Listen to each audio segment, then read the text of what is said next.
can I first of all check how many people here have got a mobile phone? Can I get a show of hands? Yeah? How many of those people would like to use it maybe to do video? So video themselves? No? Oh, we got one. We got one in the audience. Okay, so that's what this Tap Talk is all about. My goal is to get you, sir, to actually start using your smartphone to shoot mobile. But what we'll be doing is going into why people have such a problem with using their smartphone. Okay, so before I start, can I get a round of applause for the North Lancs Expo team who have put this all together, and the Lancaster District Chamber of Commerce? Can I get a round of applause, please? Now we're all nicely warmed up, thank you. Okay.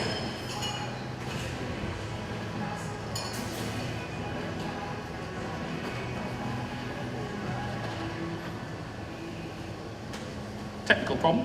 So, there are 4 real things. It's not happening, is it? So there are 4 points, 4 main areas why we don't like using the mobile smartphone that's in our pockets. Everyone's got one. Why we don't like using it. Those are terror, technology, time, and tenacity. All starts with T. And I'm going to go through the terror. What's psychologically stopping us from using our phones? Some tips on actually using the technology. We've got it in our phones, in our pockets. Why can't we actually use the things to create video for ourselves, for our businesses, or even just to communicate with our friends and family? What about the time it takes? That's one big thing that I get a lot asked. Okay, how can I spare the time in order to use my phone to do video? It's going to take me ages. I can't spare the time. And then finally, the tenacity, the confidence and the consistency in order to keep going through the pain barrier of, oh, my face, through the pain barrier of the technology, through the pain barrier of the time. I could do this without a prez, it's fine. I've got a little cheat sheet here. Okay, so, a little bit of background. For the last year, Workshop Media has been running workshops for businesses to try and show them how to create a video strategy for their business. Marvellous, that works. And one of the things we've been doing on the feedback form is asking, okay, what's stopping you from using video? And the big thing is confidence. It's not kind of the technology necessarily that's getting in people's way. It's, okay, I don't like myself. There's the good old adage of, I've got a face for radio. That's popped up a few times. But there's also, I just don't feel right. It's going to be weird. So I thought this talk would be really interesting to try and unpick that and use what I've learned from those workshops and also some quick Google research over the last 12 months. So fundamentally, your face is your brand. So you need to kind of like love your face, take care of it. If you're actually meeting people, networking, talking to them, you're not kind of like thinking about your face. You're thinking about communicating, you're thinking about talking to them and finding out about them. So there's no reason really why you should have such a problem in using video on the smartphone to record yourself. So I have good news. I've looked around the room and everyone here is really good looking. It's true, I can see some of you smiling and laughing, but you're fantastic, you really are. I was worried. I thought people are coming to this kind of like, love your face. It's just like, oh, there's going to be some really kind of, there's going to be one or two. No, you're all gorgeous, absolutely gorgeous, especially you, sir. So, moving on, let's talk about the terror of using your smartphone to film your face. What is going on in our heads? Okay, little bit of science here. First of all, checking this, one of the things that we're attracted to, just biologically, is symmetry. But very few of our faces are symmetrical. It's very, very rare to have a perfectly symmetrical face. So that's one of the reasons why, psychologically, we don't necessarily kind of like rate ourselves particularly high in terms of attractiveness necessarily when we see ourselves, yeah? Because there's not that symmetry. Second, there's a thing called the mere exposure effect. This is science. You do not know your face as well as anyone else because the only time you see it is in the mirror, which flips it around. It's a mirror image, it's not your face. And because it's not symmetrical, it looks different. You might kind of like go, yeah, that's me. But biologically, there's a part of us that goes, oh, there's something wrong. Okay? So if we kind of like keep that in front of our minds, perhaps we can tackle that. Okay. There's another little cognitive bias that is going on in terms of our heads. These are the little kind of like things, shortcuts in our head that allows us to go through our day-to-day life without thinking constantly. And it's called confirmation bias. Has anyone heard of the term confirmation bias? Yeah? It's basically the idea that we start from the point of we are looking for information to back up what we already think. Yeah? We don't want new information, we want facts that back up what we already think. So if we think that we are bad or going to be bad in front of the video, in front of the smartphone, guess what? It doesn't matter if we share that with 100 people. If we go, oh, that's awful, that's what we're going to take. That's what we're going to find from that. So remember, your brain is lying to you, okay? It gets worse. Because, although I've said that we use symmetry to kind of like get the beauty, psychologically in studies, they've found that we've got a better idea of what we look like than we actually do. So the mental image of ourselves is actually more attractive than in real life. So when we see any kind of image, any kind of picture or moving video, we go, that's not me, that doesn't look anything like me. No. Any Jerry Seinfeld fans in the room?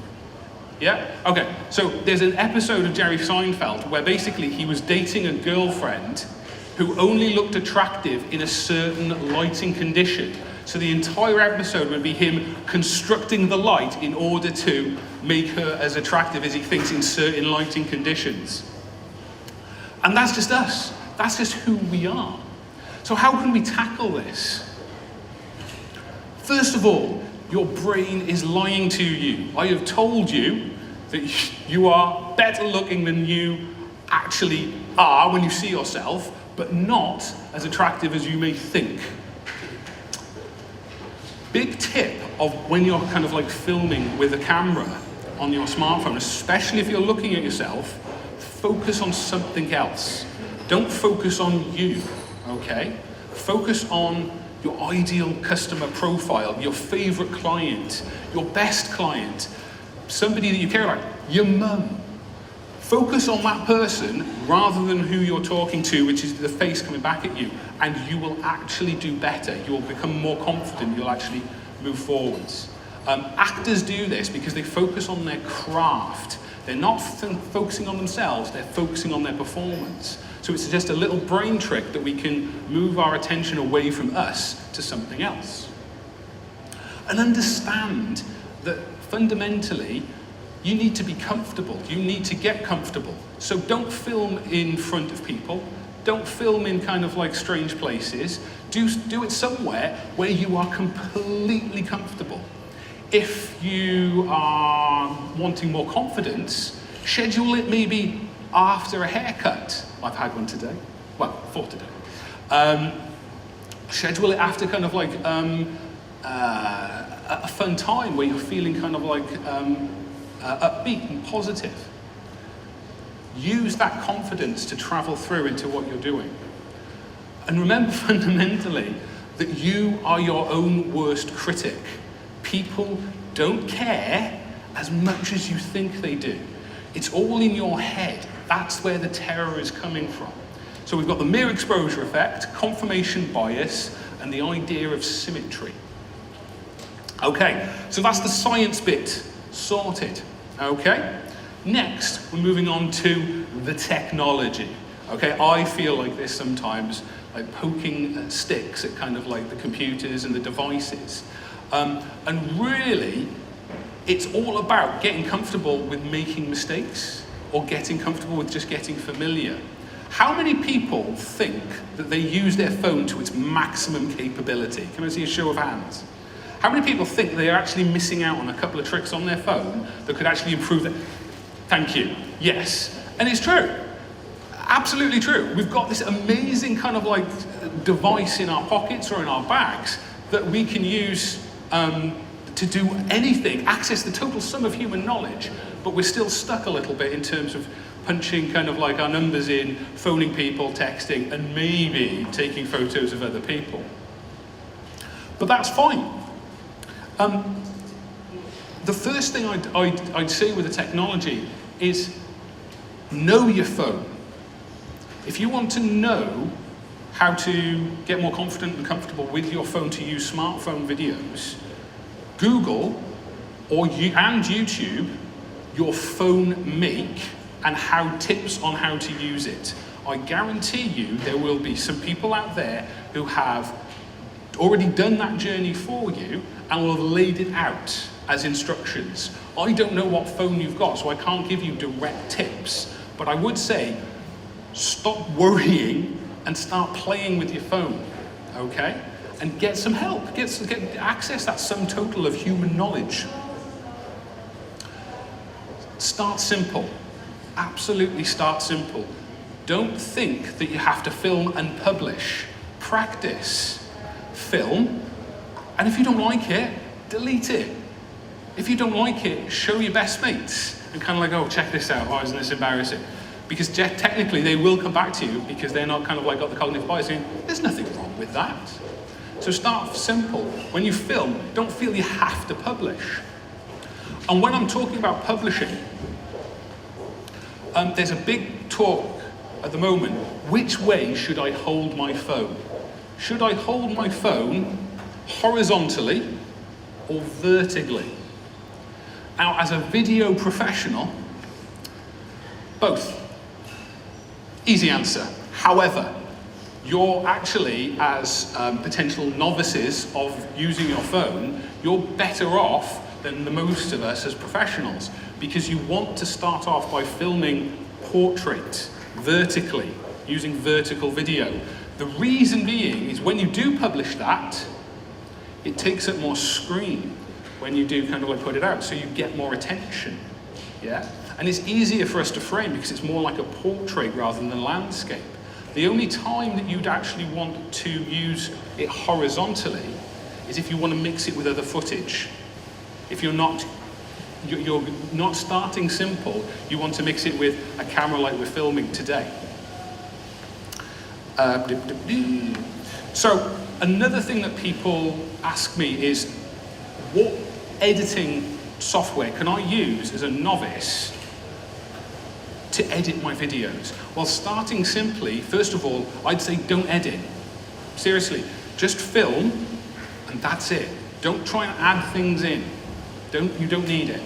But if you are going to edit, what I would suggest after exhaustive research of Google reviews, there's a really good app called InShot.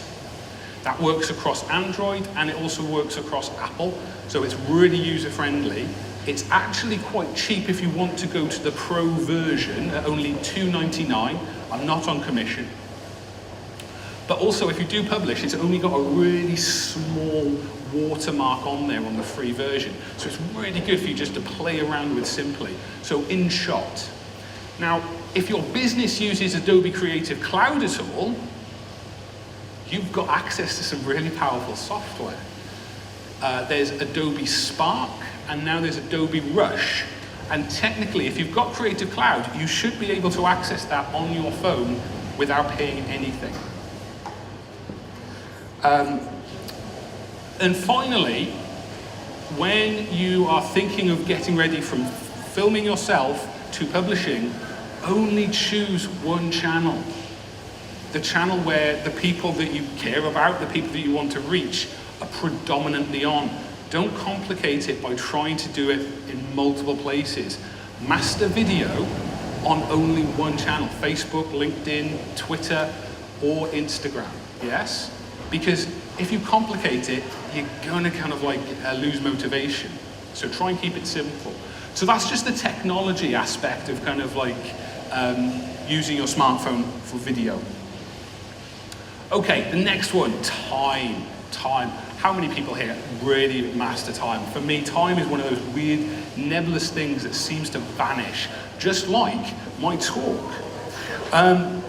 So time really is one of those things where you really need to condense and focus your efforts. So don't try and think, oh, I'm just going to film on the fly. You will get to that space, you will get to that point, but try and book out, even if it's 30 minutes in a week, just to play around and just film. The average length of video that people watch is between 90 and 3 minutes, 90 seconds to 3 minutes. So in that time, you can actually get maybe 10 videos done. And if you're just focusing on, well, I'm practicing and just getting myself used to my own face, you can do a lot in that small amount of time. So chunk things down. But it also works with other things as well. Editing. Don't try and do it on the fly or bits and pieces. Film a load of videos, edit a load of videos. When you're pushing those videos out and scheduling them on social media, do that in a chunk as well. That is a way that you can manage the time of using smartphones to create video without taking too much time. The other time I would say is people ask me, when is the good time to actually film something? And did you know that we've only got a finite amount of willpower? Scientifically, we only have a certain amount of willpower. It recharges and refreshes every day, but the best time to film is in the morning, because we've got all of that willpower, we can commit to it, yeah? It also means that we're not tired, we're not kind of like frazzled by a hard day of work or a hard day at the weekend. It means that we can focus that 30 minutes on our willpower on our task. And then finally, with time, build up to that on the fly, off the cuff, and certainly don't think about going live straight away. You need to build your confidence in terms of seeing your own face, in terms of presenting yourself. You need to see how it works, what the kind of things that you can do, and how much time it actually takes. So, focus on the results. The idea of using your smartphone to create video is that you can scale the familiarity people have with your face, with your personal brand. If you can just spend 90 seconds to 3 minutes to create that video and get it on where people are, they will be more and more familiar with you. If they're familiar with you, it's not that they don't like you, it's they'll trust you more. The more familiar you are, the more trustworthy you appear.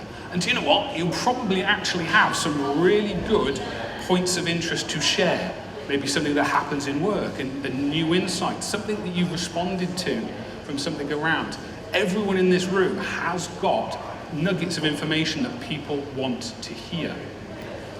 But the idea of it is to scale, so that you can use that 30 minutes to get in front of people more. Chunk your time. Don't try and do it all at once, but plan it out. 30 minutes. Use your mornings rather than any other time. Use that willpower up to get this thing done. And then finally, build up to on the cuff and going live. So the last one is tenacity. This is the confidence. Okay, right, I get all that. I think I can do all of these things. But what do I say? What do I need to talk about? What should I do? I don't know. I can film, that's fine. And this happens very often when people start using their smartphone to film. They'll film themselves and they'll kind of get everything in the top of their minds out, and then they'll hit a blank. They'll go dry. And the idea of kind of like having tenacity with your smartphone is, first of all, you are not going to be perfect every single time. Perfection is the enemy of anything. Don't get it right, get it done. Get comfortable with deleting if you really think it's that bad. But I generally think that most of the things will have some value to it. But if you are stuck for what you should say is ask your customers, ask people that you care about their opinion, ask clients, ask even kind of like people in your teams, okay, what should I talk about? Gather all of those suggestions together. At the very least, it will give you a list of things not to talk about. But I guarantee that there will be a customer or somebody that you know who will give you a gem that will explode in terms of, well, I can talk about that, I can talk about that, I can talk about that. Okay? So focus on them, not you, when you're actually trying to deliver this content on a regular basis. And focus on the impact. What does it mean? What does it actually mean for that person with what you're talking about?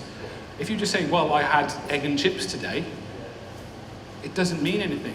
But if you kind of like go, I had egg and chips today, and do you know what? I checked the nutritional information on the back of the menu, and actually when you compare it to other things, it's not that bad, you know, in terms of what it is. Does that make sense? Actually make the content useful.